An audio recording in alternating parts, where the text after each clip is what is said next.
Good afternoon, ladies and gentlemen. This is Dorothy Mae Mercer coming to you from Talk Story TV, the Authors and Publishers Speak show. And today we have a charming author who has just received her doctorate and just gotten a new job.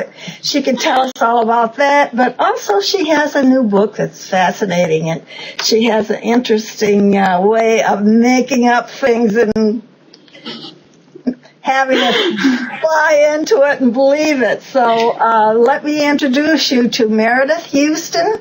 Her married name is Snow, but her author's name is Meradith Houston. Hi, Meradith. How are you? Welcome to the show.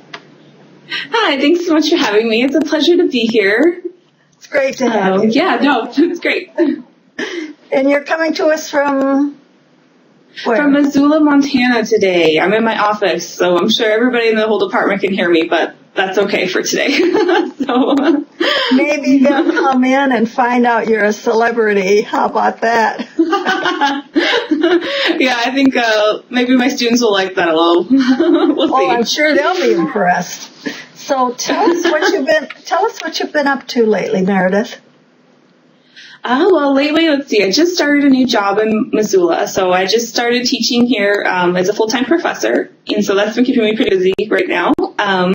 But let's see, other than that, I've been working on my third novel, and my first one just came out. The second one was just accepted by my editors, so looking forward to that coming out next April, and I'm writing the third book in the series at the moment. So I've been pretty busy, I'll admit. So that's kind of what's been up for me. So you have a series. What's it about?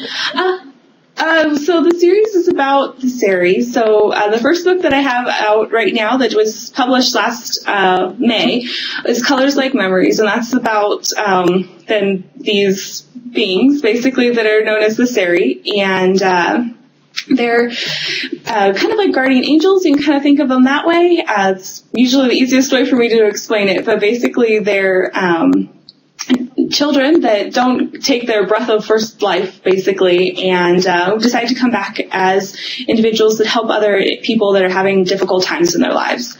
And so the first book is about Julia, and she's dealing with her own personal issues along with trying to help a girl named Marcy who's in high school. And then so the books have they're more companion books than series books. So the next one will be The Chemistry of Fate, and that's dealing with some very different characters but same world at this point. So yeah, that's kind of it in a nutshell.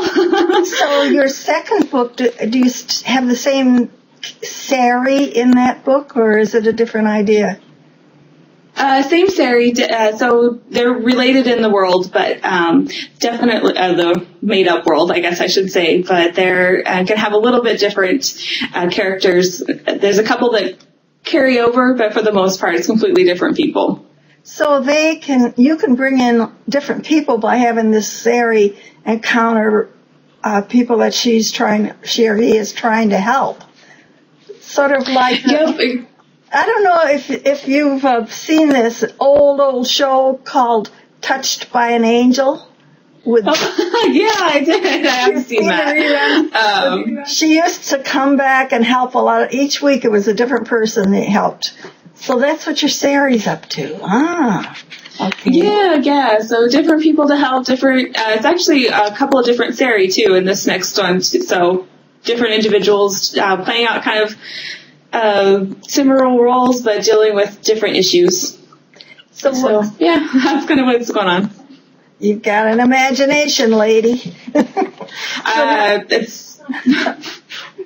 Go ahead. Oh, no, I was just going to say it's kind of a little overactive. No, that's what you need when you're writing stories. That's what you need. And I publish stories, and nothing but great stories. I love to read a story and just be entertained, And that's what it is. Do you have any romance in your stories? Yeah, there is a little bit, I will admit, in Colors Like Memories.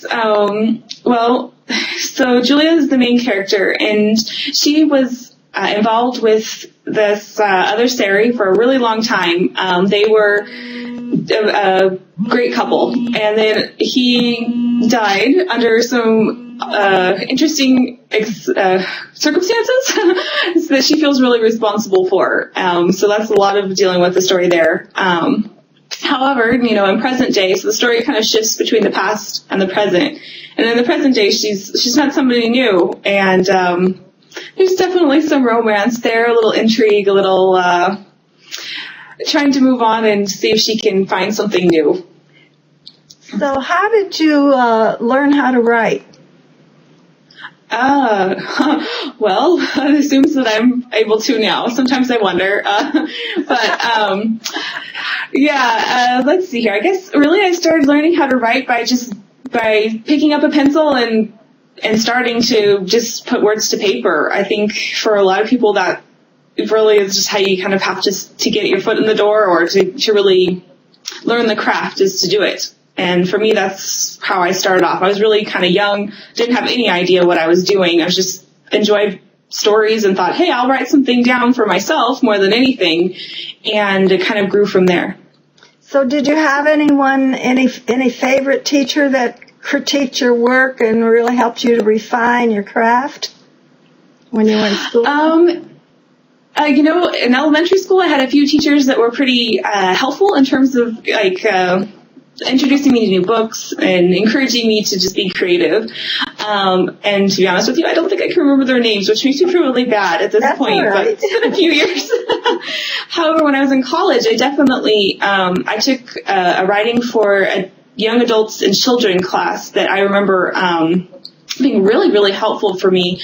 That was with Ann Cannon at Brigham Young University, where I did my undergraduate work. And she was amazing. I had the best time in that class and really learned a lot about not only the craft, but how to get published, how to even pursue such an avenue. And it was really helpful. Now, I noticed that you mentioned that you have a publisher, and there may be some aspiring authors watching this show. Do you have any tips for them as to, how to go about it? Should they try to self-publish? Should they get a publisher? How to go about it? What do you recommend? Well, I'm going to be honest. I have to admit, I love my publishers. They've been so incredibly helpful, and I definitely am going with them again for the next 2 books in this series, so I can't say enough good things about them.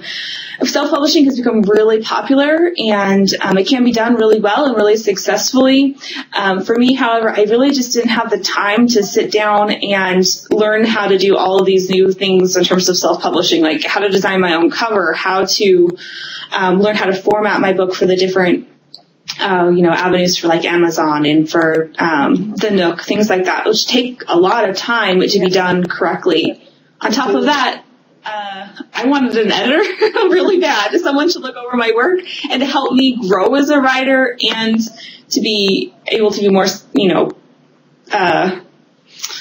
better at what I was writing. So it sounds like your publisher's done a lot for you. Definitely. They've been really, really helpful. They, run the whole editing and all of this. Wow, that's great. Well, that's very helpful. Yeah, definitely. So tell us one more time. Tell us one more time where your website is, where they can find your book, name of it, and then we'll sign off here. All right, good stuff. Well, I can be found online. I have website blog, all sorts of good stuff. The only trick to finding me is spelling my first name right, which is spelled Meradeth. I always joke that my parents didn't know how to spell Meredith, and that's the reason why it's spelled funny. But yes, I can be found at Meredith Houston. And they gotta put the O in Houston also. Yes, that's true. So it's spelled like the city. That's how I try to remind people. So yeah, Meredith Houston, you can totally. I can be found at. And the Meredith doesn't have any I in it. 2 E's and 1 A. Okay. Yes. Exactly. So MeredithHouston.com. Oh, sorry. Go ahead. Go ahead. Tell us the rest. Yeah, MeredithHouston.com is where I can be found as my website, and you can also find me at MeredithHouston.blogspot.com. That's where my blog is, and I am very active on there, always posting. I'm on Twitter as well, which you can find links at those places, and on Facebook. So you can find my book, however, on Amazon, and you can find me on all the other locations where most books are published, ebooks are published. My publisher is MuseItUp Publishing, and they have a great website. And so if you just Google MuseItUp and it's all one word, publishing, you'll find us there. Do you have your book right there you can show us? You know what? I don't have a copy on me right now. I'm really sorry. I should have remembered that this morning, and I totally missed. Oh, Meredith. You're as bad as a salesman without a pen. Exactly. Well, your book sounds intriguing, and I'm sure there will be a lot of people that will look for it. And thank you so much for being on our show. This is Dorothy Mae Mercer from Talk Story TV. Thank you, Meredith. Thank you. We'll talk to you again someday. Bye now.